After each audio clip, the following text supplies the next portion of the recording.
श्री छत्रपति शिवाजी महाराज की जय। महाराणा प्रताप की जय। हर हर महादेव, जय श्रीराम।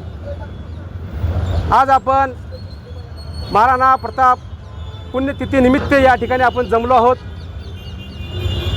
महाराणा प्रताप यांची पुण्यतिथी व्हावं यासाठी उदगीर शहरातील गौसेवक उदगीरकर या ठिकाणी सर्वजण एकत्र आलेले आहेत। त्यासोबत विश्व हिंदू परिषद, राष्ट्रीय सेवक संघ, श्रीराम प्रतिष्ठान व सर्व हिंदू संघटना व राजकीय पक्ष या ठिकाणी आलेले आहेत। मित्रांनो, आपण महाराणा प्रताप यांना फक्त आपण फोटोनच ओळखतो का? महाराणा प्रताप यांनी काय कार्य केलं त्याचा थोडासा इतिहास आपल्यासमोर मांडणार आहे।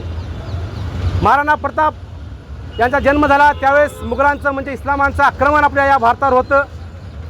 त्याच वेळेस अकबर नावाचा हा अत्यंत दुष्ट राज्यकर्ता ते आपल्या भारतावर आक्रमण केला होता। तो आपल्या आया बहिणींना आपल्या मूर्त्या असतील, आपल्या मंदिरं असतील, आपल्या हिंदूंच्या सरसकट कत्तली असतील, बलात्कार अशा प्रकारच्या अनेक घटना त्या काळात होत होत्या। त्याच वेळेस महाराणा प्रताप यांचा जन्म 9 मे 1540 या रोजी झाला। त्यांचा मृत्यू 19 जानेवारी 1597 या रोजी झाला। त्यांचा राज्याभिषेक 1572 या रोजी झाला। आणि ज्यावेळेस त्यांचे वडील उदयसिंह व त्यांची आई जयवंतसिंह यांचा हा मुलगा अत्यंत पराक्रमी, जसं नाव प्रताप होतं तसं त्यांचा पराक्रमी होता। ज्यावेळेस त्यांनी आपल्या आईला विचारलं की माझं नाव तुम्ही प्रताप का ठेवलेलं आहे, त्यावेळेस त्यांची आई सांगितली की ज्या मुघल मुस्लिमांना तू गाडणार आहेस त्यामुळे तुझं नाव आम्ही प्रताप असं ठेवलेलं आहे। अशा प्रकारचं त्यांचं अनेक इतिहासकार सांगतात। महाराणा प्रताप यांनी ज्यावेळेस अकबर हा महाराणा प्रतापकडे त्यांच्याकडे समझोता करण्यासाठी अनेक वेळा त्यांच्याकडे माणसं पडत असत, त्यावेळेस काही हिंदूही त्यांच्याकडे जात असत। त्यावेळेस महाराणा प्रतापाने सांगितलं की मी माझ्या देशासाठी, माझ्या देश धर्म, माझ्या संस्कृतीसाठी मी माझा प्राण जरी गेला तरी मी यांच्याशी हात कधी मिळवणार नाही। अशा प्रकारचे महाराणा प्रताप यांनी महाराणा प्रतापाने ज्यावेळेस अकबराने आपल्या या मेवाडवर चित्तोड तो त्याने त्यावेळेस घेतला होता। अनेक राज्य त्या ठिकाणची जवळपास तो काबीज केला होता। त्या मेवाडमध्ये महाराणा प्रताप राहत होते। त्या मेवाडवर त्याने त्या ठिकाणी कब्जाही केला। त्यावेळेस महाराणा प्रताप ते स्वतः रानावनात फिरले, त्यांनी गवतासोबत आपली भाकरी खाल्ली, पण त्यांनी आपल्या देश देव धर्मासाठी त्यांनी कुणापुढे झुकले नाहीत। हा इतिहास माहिती असला पाहिजे, हा इतिहास आपल्या सर्वांना माहिती असला पाहिजे। महाराणा प्रताप जेव्हा समझोता करण्यासाठी त्यांच्याकडे येत असत त्यावेळेस ते कधी केले नाहीत, हा इतिहास आहे।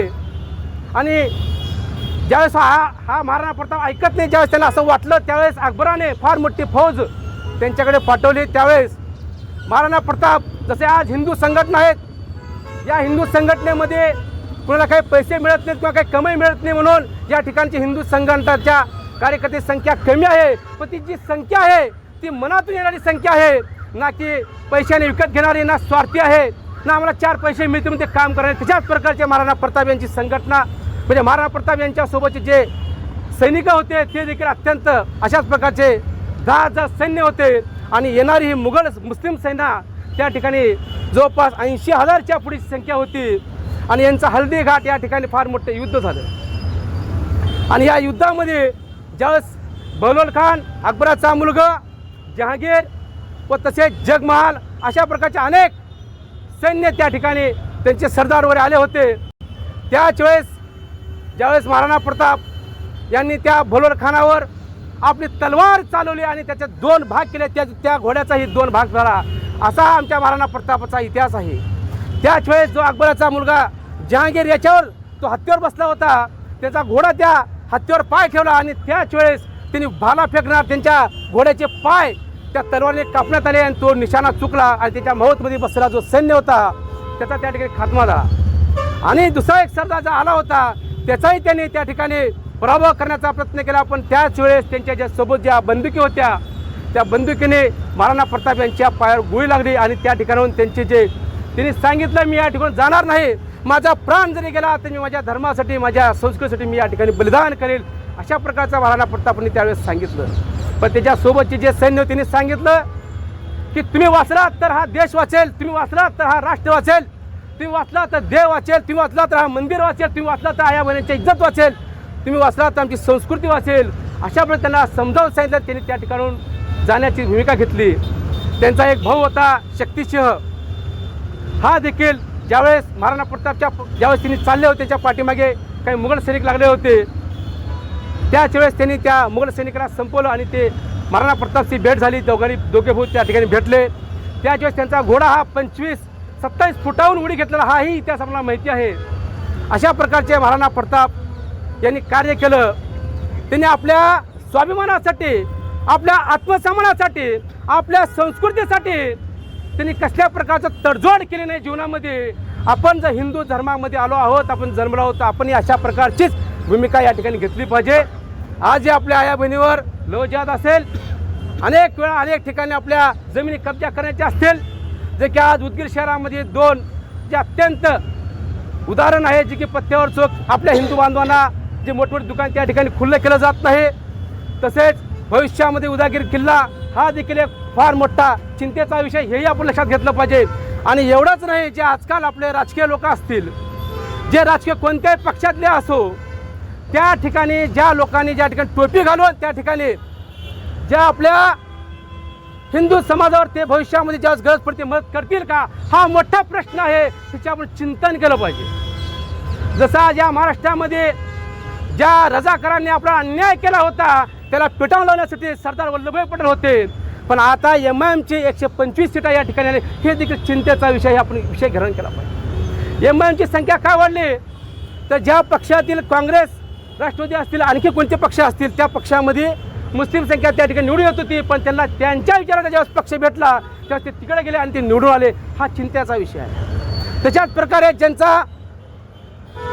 ज्यांचा काही व्यापार असेल, ज्यांचा काही हिंदू बांधव असतील, काही स्वार्थासाठी असतील, काही कशासाठी असते, आपल्या व्यापारासाठी, ते देखील जेव्हा टोपी घालत असतील, तर यांच्याकडून यांचे मुलं, यांचे समाज, ह्यांचा हिंदू समाज काय संस्कृती, काय अभ्यास घ्यावा, ते उद्या चालून मुस्लिम होणार नाही, ते तुम्हाला मदत करतील का, हा इतिहास आपण लक्षात ठेवला पाहिजे.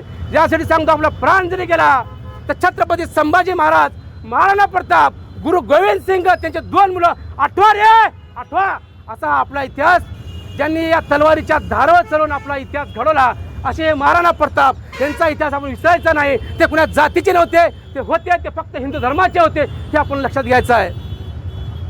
या ठिकाणी मी घोषणा देतो, माझ्या पाठीवर आपण घोषणा द्यायचा आहे. महाराणा प्रताप यांची घोषणा एक लिंगेश्वर होते. जे बी राजपूत समाज होता तो एक लिंगेश्वर होता, ते महादेवाला मानत होते. आणि त्यांची घोषणा देखील जेव्हा ते लढाईत जायचे तर ते हर हर महादेव म्हणायचे. फार मोठा इतिहास आहे, फार मोठा इतिहास, वाचण्यासारखा इतिहास आहे.